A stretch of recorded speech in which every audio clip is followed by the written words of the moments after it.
It's Message from Mercury Wednesday. Today, August 27th, Mercury is in Leo and in mutual reception with the Sun in Virgo. The Sun is building up to a solar eclipse that will happen on September 21st at the 29th anaretic degree of Virgo. Hi friends, it's Emily with Emily T Astrology. I decided to ask Mercury for this week's message, what wisdom do you have to impart for our upcoming solar eclipse? I drew from this book, The Road to Tender Hearts by Annie Hartnett. It's my current book club book. I haven't started it yet. It just arrived in the mail yesterday. I opened the book and read. In Ashtabula, Ohio, they stopped for lunch at a diner, and the waitress came over in a turquoise uniform and matching eyeshadow. She had cigarette lines around her mouth. She said her name was Tracy, and she didn't say anything about the cat they had in the carrier. PJ asked Tracy for some Ashtabula history, and she said she didn't know any. I grew up in Nevada, she said, holding her pen to the pad of paper.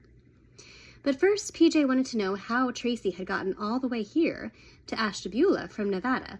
And then Tracy put down her pen, and she told the story about her ex-boyfriend Rodney and his motorbike and the road trip they'd been on when one day she woke up in the Ashtabula motel alone. She'd been there ever since.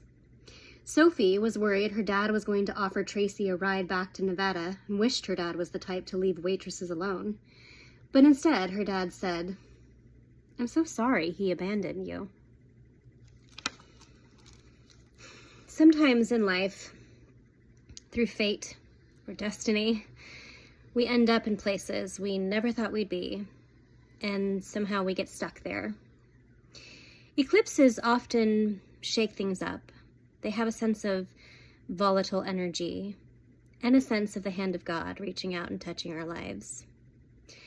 I wonder if this anaretic solar eclipse that's coming through in September isn't asking us to perhaps acknowledge our part in the circumstances we find ourselves in, but also to recognize where we have been abandoned, where we have abandoned ourselves, and if it isn't time to forgive and let go.